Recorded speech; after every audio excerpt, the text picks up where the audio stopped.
Hi friends, ఈరోజు మన యొక్క అప్డేట్స్కి స్వాగతం సుస్వాగతం. ఇప్పటిదాకా మన యొక్క ఛానల్ ఎవరైతే సబ్స్క్రైబ్ చేసుకోలేదో please subscribe to Tech Today channel. ప్రతిరోజు మన యొక్క ఛానల్ ఎవరైతే ఫాలో అవుతున్నారో వాళ్ళందరికీ కూడా ధన్యవాదములు. అయితే మన యొక్క క్లాస్ ఎవరైతే అంటున్నారో ప్రతి ఒక్కరు కూడా రన్నింగ్ నోట్స్ అనేది మెయింటైన్ చేయండి. ఎందుకంటే ప్రతిరోజు కూడా రన్నింగ్ నోట్స్ అనేది మెయింటైన్ చేయడం వల్ల మీకు ఎగ్జామ్ టైంలో అని మీకు రివిజన్ చేయడానికి చాలా ఈజీగా ఉంటుంది. అయితే ఈరోజు మన యొక్క క్వశ్చన్స్ అనేవి చూసినట్టయితే మొదటి question, who has become the youngest Indian to complete the 7th summit challenge? 7th summit challenge ను పూర్తి చేసిన అతి పిన్న వయసుడైన భారతీయుడిగా ఎవరు నిలిచారు అని చెప్పి అడగడం జరిగింది. సరైన సమాధానం ఆప్షన్ ఏ, విశ్వనాథ్ కార్తికేయ పడికంటి. విశ్వనాథ్ కార్తికేయ పడికంటి ఈ యొక్క ఛాలెంజ్లోని ఆయన నిరూపించుకోవడం జరిగింది. అయితే దీనికి సంబంధించిన ఎక్స్ప్లెనేషన్ కూడా చూద్దాం. అయితే ఈ యొక్క ఛాలెంజ్ ఏంటి, దానికి సంబంధించిన వివరాలు తెలుసుకుందాం. ఈ యొక్క విశ్వనాథ్ కార్తికేయ రెండో వ్యక్తిగా గుర్తించడం జరిగింది. ఇక్కడ మనం చూసినట్లయితే ప్రపంచంలోనే రెండో పిన్న వయస్కుడిగా విశ్వనాథ్ కార్తికేయ రికార్డు సృష్టించారని చెప్పడం జరిగింది. అసలు ఈ 7th సమ్మిట్ ఏంటి అని చూసినట్టయితే ఇది ఒక ఛాలెంజ్ అని చెప్పొచ్చు. 7 ఖండాల్లోని అత్యంత ఎత్తైన పర్వతాన్ని అధిరోహించడం జరుగుతుంది. ఇది ఎవరైతే అధిరోహిస్తారో ఈ పర్వతాన్ని వారికి యొక్క గుర్తింపు అనేది రావడం జరుగుతుంది. అయితే దీన్ని మొదట 1985లోని రిచర్డ్ బాస్ అనే వ్యక్తి దీన్ని పూర్తి చేయడం జరిగింది. ఎప్పుడు? 1985. మళ్ళీ ఇప్పుడు దాన్ని రీప్లేస్ చేసిన వ్యక్తి ఎవరని చూసినట్టయితే విశ్వనాథ్ కార్తికేయ పడికంటి. ఈయన రెండో ప్లేస్లో ఉండడం జరిగింది. మొదటి ప్లేస్లో చూసినట్టయితే రిచర్డ్ బాస్ అనే వ్యక్తి ఉండడం జరిగింది. అదేవిధంగా 4th పాయింట్లో చూడండి. 4th పాయింట్లోని ఏ స్టేట్లో ఏ కంట్రీలోని ఏ ఎవరెస్ట్ ఉందని చెప్పి ఇవ్వడం జరిగింది. అతిపెద్ద అయితే మీ అందరికీ తెలుసు మౌంట్ ఎవరెస్ట్, అది ఏషియాలో ఉంది, మన ఏషియన్ కంటెంట్లో ఉంది. అదేవిధంగా ఒక్కో కంటెంట్లోని ఒక్కోటి ఉండడం జరిగింది. వాటికి సంబంధించిన నేమ్స్ కూడా ఇక్కడ నేను మెన్షన్ చేశాను. ఒకవేళ మీరు నోట్స్ రాసుకుంటే మాత్రం వీడియో స్టాప్ చేసి రాసుకోండి, మీకు చాలా యూస్ఫుల్గా ఉంటుంది. సెకండ్ క్వశ్చన్ చూసినట్టయితే, what is the name of the veteran Akali leader and former union minister who passed away on May 28? May 28న కన్నుమూసిన సీనియర్ అకాలీ నేత, కేంద్ర మాజీ మంత్రి పేరేంటి అని చెప్పి అడగడం జరిగింది. సరైన సమాధానం ఆప్షన్ బి, సుఖదేవ్ సింగ్ దింటాస్. ఆయనకు సంబంధించిన ఎక్స్ప్లెనేషన్ చూసినట్టయితే మొదటి పాయింట్ చూడండి. సీనియర్ అఖిలీ నేత సుఖదేవ్ సింగ్ దింటాస్ కన్నుమూసారని చెప్పడం జరిగింది. ఆయన వయసు 89 అని చెప్పొచ్చు. అయితే అదేవిధంగా సెకండ్ పాయింట్ చూసినట్టయితే veteran Shiromani Akali Dal leader and former union minister Sukhdev Singh Dhindsa passed away on May 28, 2025 in Mohali. ఆయన మౌలాలీలోని మరణించారని చెప్పడం జరిగింది. కారణం ఏంటని చూసినట్టయితే ఏజ్ రిలేటెడ్ హెల్త్ అని చెప్పి చెప్పడం జరిగింది. ఇంకా అదేవిధంగా థర్డ్ పాయింట్ చూసినట్టయితే ఈ యొక్క దింటాస్ అనే వ్యక్తి ఎవరైతే ఉన్నారో ఈయన political career began as the student leader at government Ranbir college. ఆయన కాలేజ్ డేస్లో ఉన్నప్పుడు ఈ యొక్క పొలిటికల్ కెరీర్ అనేది ఆయన స్టార్ట్ చేయడం జరిగింది. అదేవిధంగా తర్వాత after graduation he assumed the role of village sarpanch. తర్వాత ఆయన విలేజ్ సర్పంచ్ కింద చేయడం కూడా జరిగింది. In 1972 he was elected as a MLA from the Dhaula assembly constitutional as a independent candidate. ఇక్కడ మనం చూసినట్లయితే 1972లోని ధౌలా అసెంబ్లీలో నియోజకవర్గం నుంచి స్వతంత్ర అభ్యర్థిగా ఎమ్మెల్యేగా కూడా ఆయన ఎంపికవడం జరిగిందని చెప్పడం జరిగింది.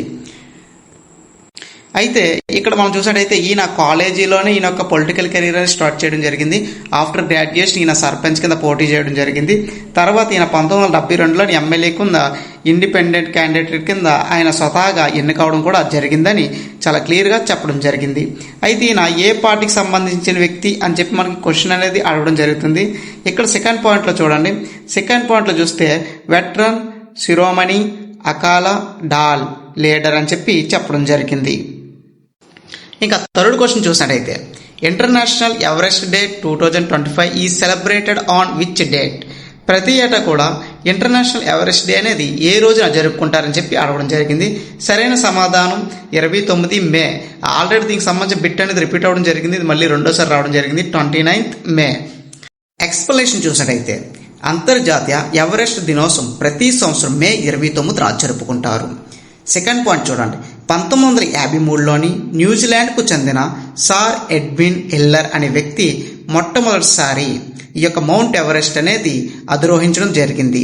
తర్వాత వ్యక్తి నేపాల్కు చెందిన టాంజింగ్ నార్గేవ్ షరీఫ్ అనే వ్యక్తి ఈ యొక్క విజయవంతంగా ఈ యొక్క శిఖరాన్ని రెండో వ్యక్తి అధిరోహించడం జరిగింది. అదేవిధంగా ఇది వారి ధైర్యాన్ని, బలాన్ని, సాహసాన్ని స్ఫూర్తిగా పెంచుతుందని చెప్పడం జరిగింది. ఇంకా అదే విధంగా 4th పాయింట్ 5th పాయింట్ చూసినట్లయితే చాలా ఇంపార్టెంట్ పాయింట్స్, అది చాలా క్లియర్గా చూడండి. Mount Everest is in the Himalayas on the border of Nepal and Tibet. నేపాల్కి మరియు టిబెట్కి మధ్యలో బార్డర్ కింద ఈ యొక్క ఎవరెస్ట్ శిఖరం అనేది ఉందని చెప్పడం జరిగింది. ఇంకా 5వ పాయింట్ చూడండి, 1856లోని great trigonometric survey of India దీన్ని మొదటిసారిగా కొలిచింది మరియు పీక్ XV అని పిలువబడుతుందని చెప్పడం జరిగింది. 1865లో దీనికి సార్ జాన్ అనే పేరు మీద ఎవరెస్ట్కి నామకరణం చేశారని చెప్పడం జరిగింది. సార్ జార్జ్ అనే పేరు మీద ఎవరెస్ట్కి నామకరణం చేశారని చెప్పడం జరిగింది. ఈ 2 పాయింట్స్ చాలా ఇంపార్టెంట్ అని మనం చెప్పుకోవచ్చు. 4వ ప్రశ్న చూసినట్టయితే, Hindi journalism day 2025 is celebrated on which date? ప్రతి ఏటా కూడా హిందీ జర్నలిజం డేని ఏ రోజు జరుపుకుంటారు, దానికి గల కారణం ఏంటి అనేది కూడా తెలుసుకుందాం. అయితే సరైన సమాధానం ఆప్షన్ డి 30 మే. ప్రతి ఏటా 30 మేన ఈ యొక్క హిందీ జర్నలిజం డే అనేది సెలబ్రేషన్ చేసుకుంటాం. ఎక్స్ప్లెనేషన్ చూద్దాం. ఇప్పుడు ఎక్స్ప్లెనేషన్లో మొదటి పాయింట్ చూసినట్టయితే, దేశంలో హిందీ భాష జర్నలిజం ఆవిర్భావానికి గుర్తుగా 2025 మే 30న హిందీ జర్నలిజం డే దినోత్సవాన్ని జరుపుకుంటున్నాం ప్రతి ఏటా. అయితే ఈ యొక్క పేపర్ వల్ల జరిగిన కొన్ని సంఘటనల విషయాలు కూడా తెలుసుకుందాం. ప్రజాస్వామ్యం, అవగాహన, సంస్కృతికి వ్యతిరేకరణకు దాదాపు 2 శతాబ్దాల పాటు మాతృభాష మాధ్యమంలో చేసిన కృషికి ఈ ఏడాది నిదర్శనం అని చెప్పి చెప్పడం జరిగింది. అంటే ప్రతి ఏటా కూడా మే 30న ఈ యొక్క హిందీ జర్నలిజంకి దినోత్సవంగా జరుపుకోవడం జరుగుతుంది. ఇంకా నోట్ అని చూసినట్టయితే 1826లో భారతదేశపు మొట్టమొదటి హిందీ వార్తాపత్రిక ఉద్దాంత్ మార్తాండను ప్రారంభించినందుకు గౌరవార్థం మే 30న హిందీ జర్నలిజం డేని 2025 జరుపుకోవడం జరుగుతుంది. ప్రతి ఏటా కూడా ఇక్కడ మనం చూసినట్టయితే మొట్టమొదట హిందీ పత్రిక ఏంటని అడిగితే ఉద్దాంత్ మార్తాండ అనేది మొట్టమొదట హిందీ పత్రిక.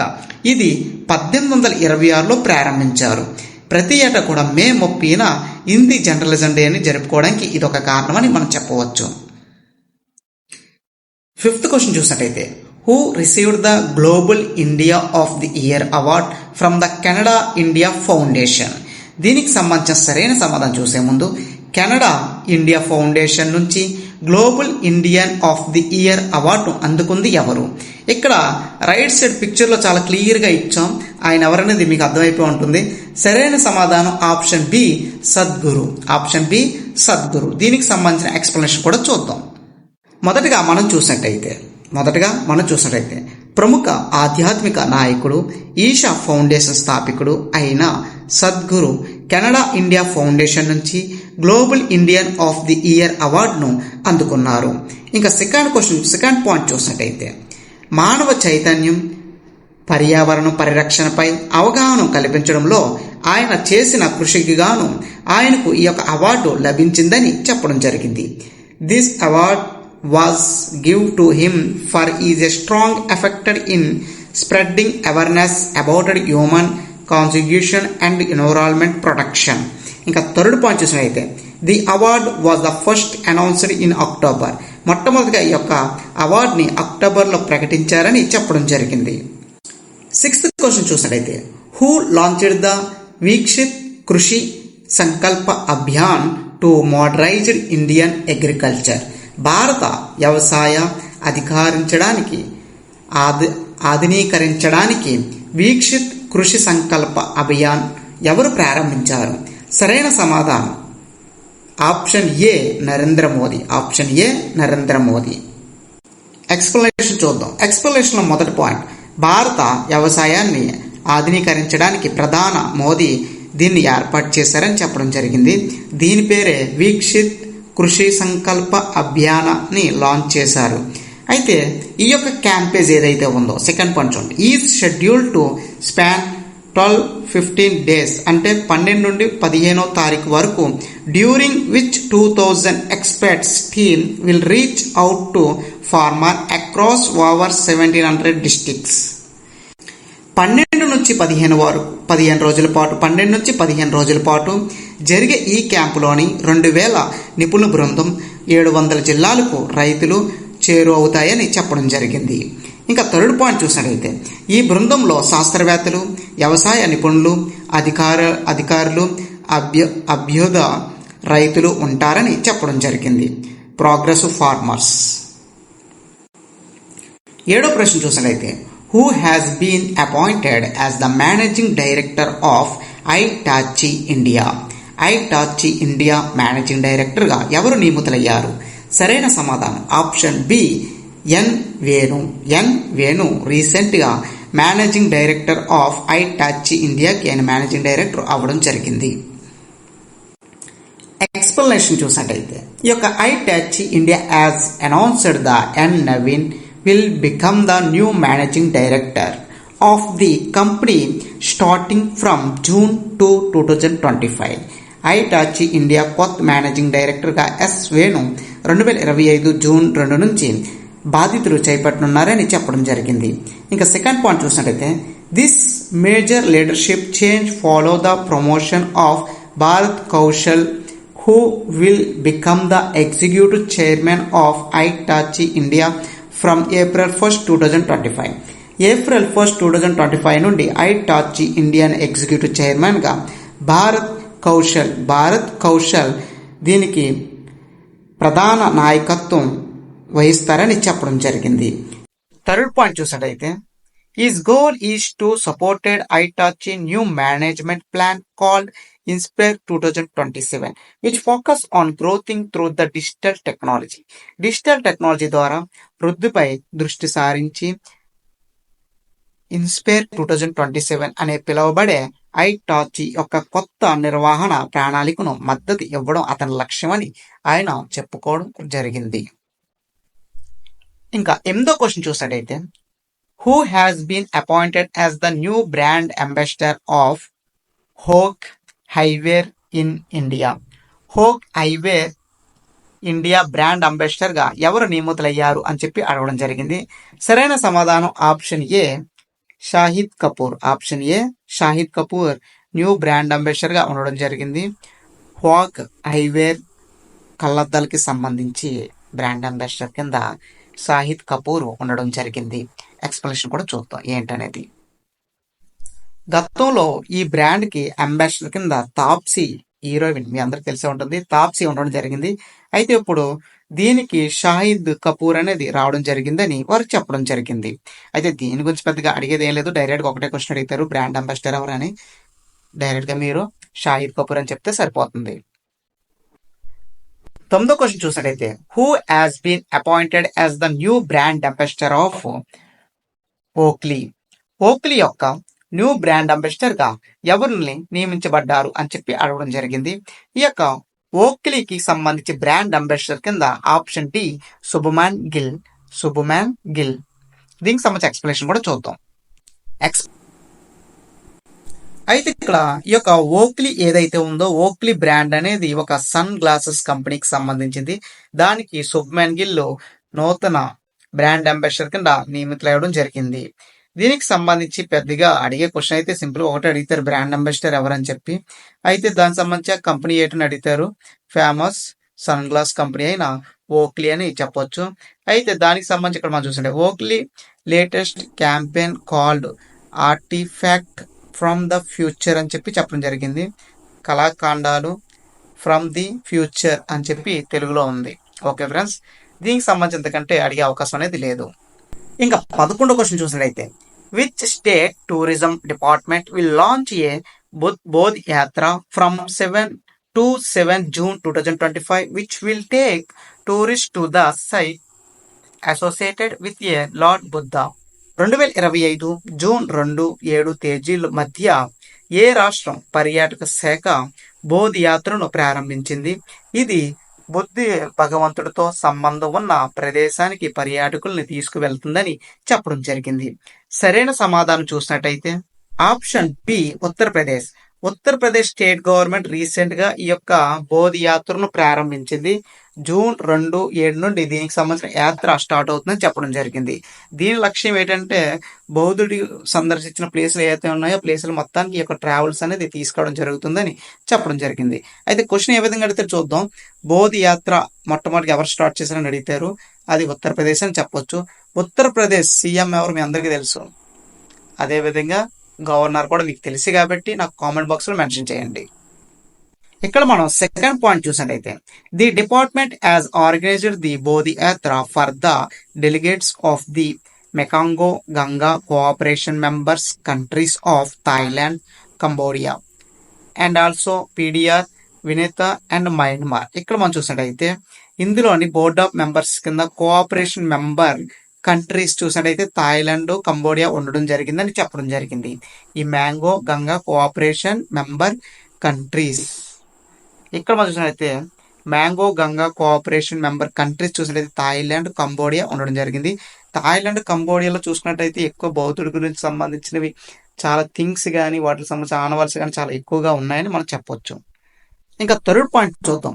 ది షెడ్యూల్ ఆఫ్ ద బోధి యాత్ర was announced by the Uttar Pradesh tourism and culture minister Jaiveer Singh. అయితే ఇక్కడ మనం చూసినట్లయితే దీనికి సంబంధించిన అనౌన్స్మెంట్ అనేది జైవీర్ సింగ్ చేయడం జరిగింది. ఈ జైవీర్ సింగ్ అనే వ్యక్తి ఎవరైనా చూసినట్లయితే Uttar Pradesh tourism and culture minister అని చెప్పవచ్చు. మనకి క్వశ్చన్ అడిగితాడు ఉత్తరప్రదేశ్ యొక్క టూరిజం అండ్ కల్చర్ మినిస్టర్ ఎవరని చెప్పి అడిగితే డైరెక్ట్ గా జైవీర్ సింగ్ అని పెట్టవచ్చు మనం.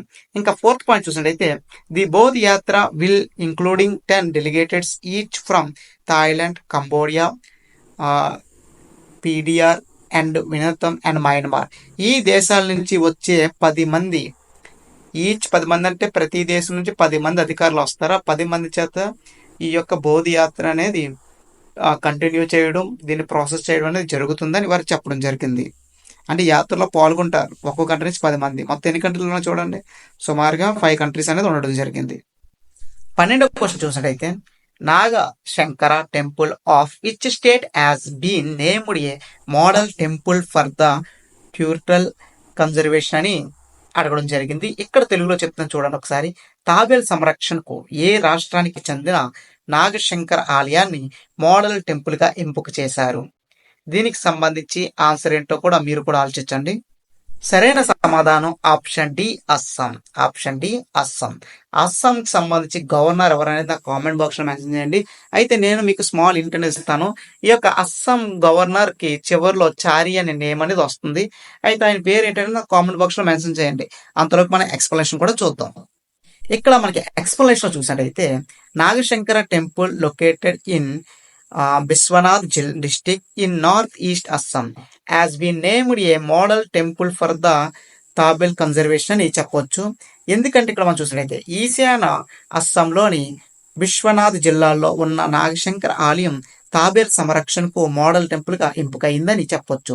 ఇంకా సెకండ్ పాయింట్ చూసినట్లయితే 2025 మే 23న ప్రపంచ తాబేలు దినోత్సవం సందర్భంగా నిర్వహించిన ప్రత్యేక కార్యక్రమంలో ఈ గుర్తింపులు లభించిందని చెప్పొచ్చు.